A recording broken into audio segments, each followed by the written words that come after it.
Warning, I'm recording this before Yom Kippur, mindful of what's happening in our world. It looks like we can't have it all. For some reasons, humans cannot have it all. The stock market today is wondering what's going to happen to the labor market because there's hurricanes in Florida. Well, were there hurricanes in Florida or tornadoes anywhere else in the country or massive weather crises or a train derailment? Labor suffers. You can't have it all. You can't have high employment, thinking only about corporate profits, and still wanting to drill, baby, drill. It's not a possibility. Not in this world. In this world, we got to segue out of fossil fuels. In Europe, they're putting back what they think are ancient cows, the toros, so that they can rewild areas. I just purchased milk made from cows who are let loose on, I guess, upstate farms, and they just graze. And in between them is different vegetables or flowers or fruit trees. But it's no longer a mono system. There's no longer just one of everything. So we're going to adjust. We just gave a Nobel Prize in physics to AI. And after the guys got the Nobel Prize in physics, they gave us a warning that said, we need guardrails. We don't know how to use AI. And if anyone has tried to make a phone call to customer service these days, and I don't care whether it's your healthcare provider or it's consumer relations, getting through those bots, it's a lot of work. I wind up 9 times out of 10 totally disgusted, and then I go online and figure out what it is I need because the bots don't understand me. So imagine we've got ageism discrimination, sex discrimination, gender discrimination, racial discrimination already in hiring of folks. And now we're going to let AI decide for us? My feeling is not so fast.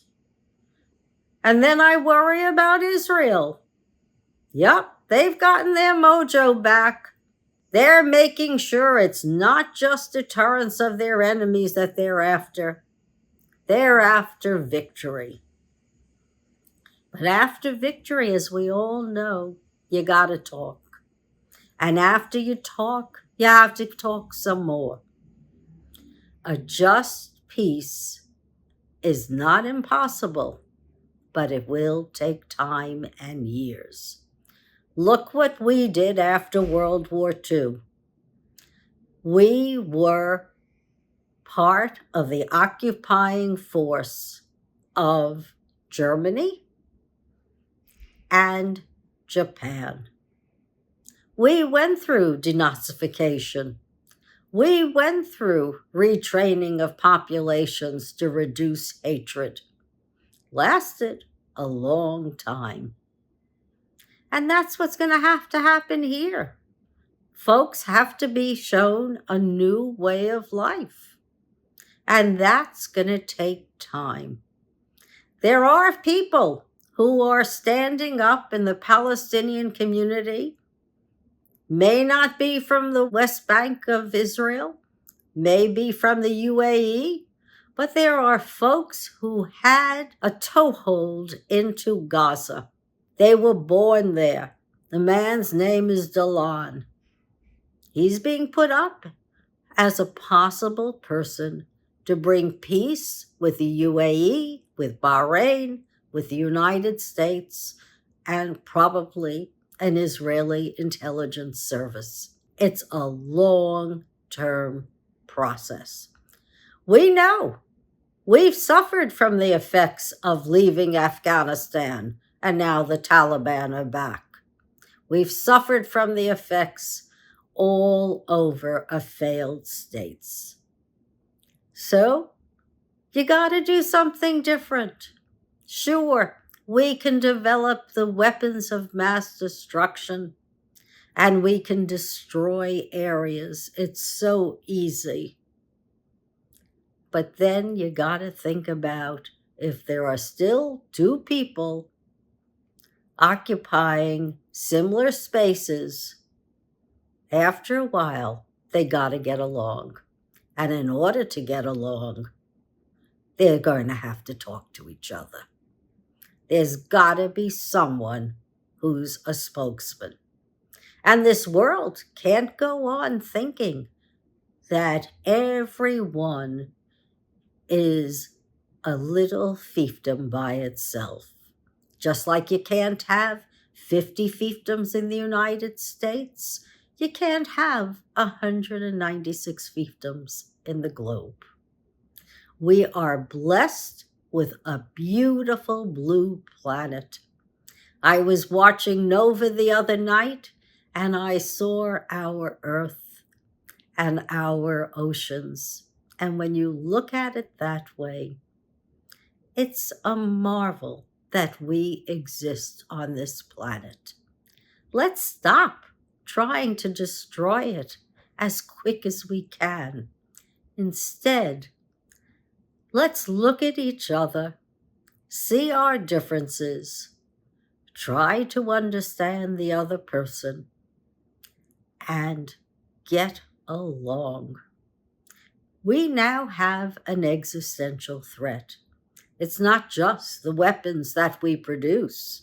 No. It's the climate that we've created because we went into the industrial age. It was a great time. A lot of folks made a good living, and there was a lot of employment. But now, fossil fuels, just like the textile industry that Buffett bought so many years ago, that founded Berkshire Hathaway, fossil fuels gotta go extinct. Those assets must be left in the ground. So we can't have it all, folks, but you know what? We can get a lot if we decide that we're going to live and not destroy each other and our planet. Then we can have it mostly. Because this, in my year, is 5785. I'd like to see that as a really good year for me and my family, and for you and your family. Vote responsibly in America, because we want to continue democracy, and we want to have good health care and good education and opportunities for everyone. Be responsible in Israel. After victory, there's gotta be talks and diplomacy. It's not enough to be a military force. And Iran should take notice of that. I don't know what they exist for or how well they protect their people, but what they're doing is wrong. 5 proxies for the annihilation of one teeny country, one people, my people. I'm a part of the Israeli experiment. I was born so they could live. Didn't know it at the time, but that's true. My father was in World War II. So I want them to survive. And I don't want to forget about the Ukrainians either, or the other 57 conflicts that we have on our planet. It's time for change. It's time for a transition off of fossil fuels to renewables, good education, good health care, and a better way of life for all of us. So in 5785, I pray for a just peace and the return of all the hostages. And I hope you'll join me in looking for a way forward and some kind of brotherly love and sisterly love too. Thank you.